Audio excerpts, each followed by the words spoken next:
технологи шууд харилцаа болгоны газар болохоор ерөнхийдөө энэ салбарын бодлогыг мэдээллийн технологи тэгээд харилцаа холбоо шуудан радио телевиз өргөн нэвтрүүлэгтэй холбоотой бүх юм бодлогын хийж байгаа газар юм аа. Манай энэ байгууллага дотор яг мэдээллийн технологи инновац гэсэн тусдаа хэлцээдэг. Энэ дээр бол бодлогын асуудлууд ярьдаг. Ер нь энэ салбарыг цаашд нь яаж хөгжүүлэх юм бэ? Яаж эдийн засагт ер нь чухал хувь нэмэр оруулдаг салбар болох юм бэ гэдэг талаар бодлого хийх газар юм аа. Тэгээд ерөнхийдөө одоо би танаас болохоор мэдээллийн технологи ер нь мэдээллийн технологи тэр донд дотроо програм хангамжийн зах зээл ер нь ямар бололцоонууд байгаа юм. Тэгээд одоо дэлхийн зах зээлд гарах бололцоо байна уу? Дотоодд ямар бололцоо байна? Хөрөнгө оруулалт санхүүжилтийн хувьд бид нар ямар зүйлсийг хийгээд байгаа юм? Хаашаа харж байгаа юм? Тэгээд мөн бас яг би өөрөө бол мэдээллийн системийн мэрэгчлээ.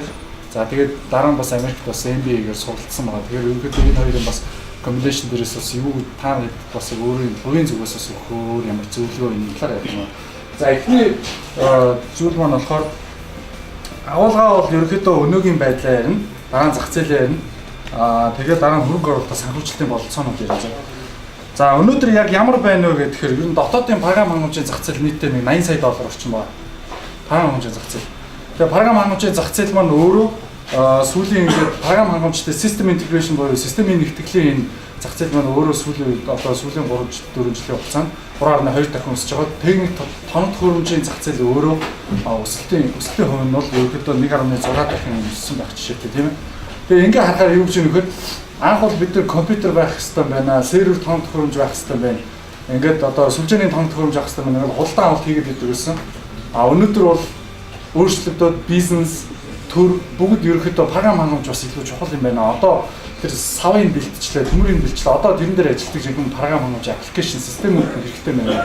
Худалдаж авч ирсэн. Тэгэхээр ерөнхийдөө одоо нэг тэр тоног төхөөрөмж програм хангамжийн зах зээлийн маань хэмжээ ерөнхийдөө бараг ойролцоо орж ирж байна. 88 тоног төхөөрөмж бол $88 сая, програм хангамж $80 сая орчмоор энэ хэмжигдэж байна. За тэгэхээр ерөнхийдөө бол одоо зах зээл бол ойлгоцсон гэсэн програм хангамжийн чухал гэдгийг ерөнхийдөө харьцааны хувьд бол нэлээд зөв болж байна. За одоо нийтдээ програм хангамжийн чиглэлээр үйл ажиллагаа явуулж байгаа бүртгэлтэй улсын бүртгэлийн ерхий газар 413 компани байна. За 413 компаниас 200 орчим компани нь зүгээр татврын ерхий газар тайлангаа өгөөд явдаг. Тэгэхээр үйл ажиллагаа явуулж гин гэж үздэг. Тэндээс бол 99 компани нь Монголын програм хангамж үйлдвэрлэгчтэй холбоо гэдэг. Тэр холбоо нь бол нийтлэг асуудлуудаа шийдвэрлэдэг юм байгууллага байна. Одоо төрийн бас байгууллага гэсэн. Тэгээд энд 99 бүртгэлтэй. Тэр 99 байгууллага бол үнэхээр одоо идэвхтэй үйл ажиллагаа явуулдаг гэж ойлгож болно. Гэхдээ тэр 99-ээс гадна бас үйл ажиллагаа сайн явуулж байгаа компаниуд байна. За ингээд энэ нийтдээ 200 орчим компаниуд дотор ямар төрлийн програм хангамж хийгээд байна өнөөдөр. Та нар хэрвээ одоо технологийн өнөөдрийн ивент болохоор технологи гэж ярьсан. Технологи гэж яг програм хангамжууд нэг хэсэг нь тийм ээ. Тэгээд програм хангамжийн зах зээлд ер нь та нар юм хийгээд өрсөлдөж ихэд өрсөлдөгч нар чинь өнөөдөр юу хийж байгаа юм бэ гэхээр 84% нь бизнес зориулсан програм хангамж хийж байгаа. Нөгөө Office, ERP, тэгээд CRM гэх ингээд систем том enterprise төвчний системүүд байна. Эсвэл зөвхөн document management систем ч гэдэг юм ингээд жижиг офисын төвчний програм хангамжууд 84% хийж байна. Дийлэнх нь. За яг нөгөө consumer буюу хэрэглэгчийн зах зээлд гарч байгаа хэсэг нь болохоор ерөөсөө аюул бага байхгүй 13%. Тэгэхээр юу гэж хараад байна вэ гэхээр хэрэглэгчийн зах зээлээс мөнгө олох бололцоогүй байна ч гэдэг юм юу гэдэг юм одоо тийм. Ингээд тэр үднээсээ хэрэглэгчийн зах зээл рүү гарсан юм алгаа програм хангамж ерөөсөө хийгдэхгүй. Жишээ нь одоо юу гэдэг нөгөө C2C гэж ярьдаг тийм e-commerce хэлбэр байна. Consumer-оос consumer явна. Жишээ нь ийм програм хангамж өнөөдөр үүсэх болоод. Тэгэхээр энэ ерөөсөө энэ бизнес програм хангамжийг үйл ажиллагааг хялбарчлахад зориулж худалдаж аваад байна. Тэнд их мөнгө зарцуулж байна. Яг хэрэглэгчдийн гар дээр мөнгө байхгүй байна гэж харснаас болоод бас бизнес ерөнхийдөө програм хангамжийн компаниуд маань дийлэнх нь ингээд бизнесийн програм хангамж руу орчиж байгаа. За дараа нь яг нөө бизнесийн програм хангамжаа ингээд задлаад харахаар дотроо enterprise төвчний тэгээд office төвчний гэж ялгаж харж болно. Office төвчний гэхээр ухаандаа нэг юу гэдгийг нэг за нэг 50 хүн орчим компанитай 50 хүнтэй одоо компани асуудлыг шийддэг дотоод офистэй эсвэл time эсвэл task management system ч гэдэг юм ийм зүйлсүүдийг хийдэг. Нөгөө тал нь enterprise гэдэг ихээр ерөөсөө жишээ supply chain гэдэг тийм бүр ихнээсээ худалдаа авалтаас ахуулаад одоо нийлүүлэлт хүртлээ ингээд бүх юм автоматжуулдаг, төлөвлөлтийг хийдэг. Эсвэл CRM байна. Жишээ нь одоо банкудад CRM хэрэгтэй байна, даатгалын байгууллагууд CRM хэрэгтэй байна. Жишээ CRM системүүд хийдэг гэсэн компани. Нөгөө талд нь бидний яриад байдаг энэ Нягтлан бодох бүртгэлтэй холбоотой. Нягтлан бодох бүртгэл CRM Тэгээ supply chain ингээд нэгтгэнгүүтээ бас ERP ч гэж яриад байна. ERP-ийн утгыг айгүй өргөнөөр тайлбарлаад байна. Тэгээ enterprise түвшний програм хангамж хийдэг компаниудын 51% нь болохоор санхүүгийн програм хангамж хийж байгаа. 51%. За 25% нь supply chain, үлдсэн 24% нь CRM систем хийж байна. За нөгөө талд болохоор office application дээр ер нь дийлэнх нь тэр time тэгээд task management буюу одоо нөгөө цаг тэгээд нөгөө багийн ажиллагааг дэмжсэн үйл ажиллагаанууд гэдэг ийм системүүд хийж байгаа. За энэ application юунууд энэ presentation-ийн нарийн мэдээллийг болохоор дараа нь бодвол бүгдэд нь share-лох би энэ presentation-аас өгч учраас бас илүү тоог дурдаад хэрэггүй хаа. За одоо яг програм хангамжийн салбарт өнөөдөр ажиллаж байгаа энэ 200 орчим идэвхтэй компаниудын 25% нь стартап байна.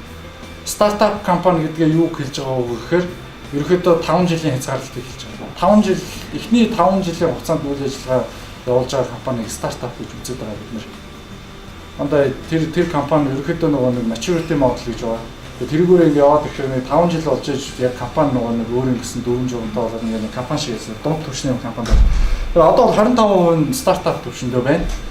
За гэхдээ стартап түвшинд маш олон компани гарч ирж байгаа, маш олон компани өгч байгаа. Дунд шат руу авах гэж маш их зовж байгаа. Энд бол одоо бараг үндсэндээ нэг 100 компани бүртгүүлэхэд нэг 7-8 нь яг үнэндээ евро орж ирж байгаа. Дараагийн шат руу орж ирж байгаа. Дунд шат руу орж ирж байгаа. Тэгэхээр дунд шатны компани гэдэг маань ерөөхдөө нэг 20-оос дээш орчим ажилчтай компани байна. Энэ дэр бол 70% нөө. За тэр дээдлэлт нь 5% дээд түвшин байна. Дээд түвшинд бол ерөөсөө нэг 10 хүрэхгүй компани байна. За бүгд мэдж байгаа. Interactive байгаа, Interactive BI байгаа, Grave City бол бүх нөгөө одоо банк санхүүгийн компаниудын бүх юмыг нийлүүлчихсэн. За тэгээд бас нөгөө маш том лицензийн худалдаа хийдэг компаниуд байна л да. Softline байна. Жишээ нь бүх Монголд нийлүүлж байгаа бүх Kaspersky хэмжлэгийн лицензүүд нийлүүлж байна. ArcGIS-тай холбоотой ArcGIS гэдэг уул уурхайн жишээ нь ArcGIS гэдэг Монголд нийтдээ зах зээлийн хэмжээнд баг 20 сая доллар орчим эзэлдэг ийм том зах зээл. Тэр лиценз нийлүүлдэг компаниуд байна. Эдгээр бол яг өөрсдөө юм хийгээд одоо бүтээхгүй бас ийм хийж байгаа компаниуд байгаа. Тэгэхээр энэ бол маш цөөн компаниуд байна. За тэгэхээр зах зээл гэдэг тэгэхээр биднэрт ер нь яг програм хангамжийнхаа төрлөөс нь эхлээд харж болно. Эрэлт талаас нь шүү. Програм хангамжийн төрөл. Тэгэхээр програм хангамжийн төрөл бол дотроо хоёр янз байгаа. Системийн програм хангамж, хэрэглээний програм хангамж гэж байгаа. System software нөгөө талд нь болохоор application software тийм application яг хэрэглээ нь шилжүүлдэг. Тэгээ бид нар бас системийн зах зээл рүү орох үндэ болцоо байхгүй. Системийн зах зээл дээр тэртээ тэргүй нийт зах зээлийн 84% нь Windows өөрөө дангаараа эзэлж байгаа. Үлдсэн нэг 10 орчим хувь дээр нь бол Macintosh үйлдвэрлэлийн систем байгаа. Тэгэл бусад үйлдвэрлэлийн систем биш. Системийн софтвер бол ингээд ойлгомжтой. Бид бол орох бол яг үнэндээ бол цагж болоогүй одоохондоо чадварч үлддэг юм. Нөгөө талдаа бол application software байгаа. Application software дотор нь хоёр байгаа үзвэл нөгөө бизнес зориулсан consumer буюу хэрэглэгч зориулсан хоёр угааж болно. Тэгэхээр эхний ерөөсөө дэлхийн нийт одоо 2 тэрбум орчим долларын зах зээл байгаа гэж ойлгож байгаа тийм. Нийт ерөөхдөө жилд 2012 оны байдлаар нийтдээ програм хангамжийн салбарт зарцуулсан хөрөнгөний тоон 2 тэрбум орчим доллар гэж байна. Энэ 2 тэрбум орчим долларын дийлэнх хувь нь бизнес аппликейшн дээр байна. Тэгэхээр бизнес аппликейшн дээр бол нэг хүндрэлтэй зүйл байгаа. Бизнес аппликейшн гэдэг бол өөрөө тэр тухайн компани, тэр enterprise-ийн бизнесийн үйл ажиллагааг дэмждэг зүйл. Тэгэхээр одоо энэ дийлэнх одоо юу гэдэг дэлхийн том корпорациуд те жишээ нь ExxonMobil ч гэдэг юм уу дэлхийн хамгийн том корпорациуд ингээд үзэхэд програм хангамж худалдаж авахдаа дэлхийн шилдэг одоо компаниас худалдаж авч байгаа бизнесийн софтвер гэдэг. Тэгэхээр тэр бизнесийн софтвер хийж байгаа компани бол тэр дэлхийн шилдэг компанид хийж байгаа менежментийг бүрэн гүйцэд ойлгосон учраас тэр зориулсан програм хангамж хийж байгаа.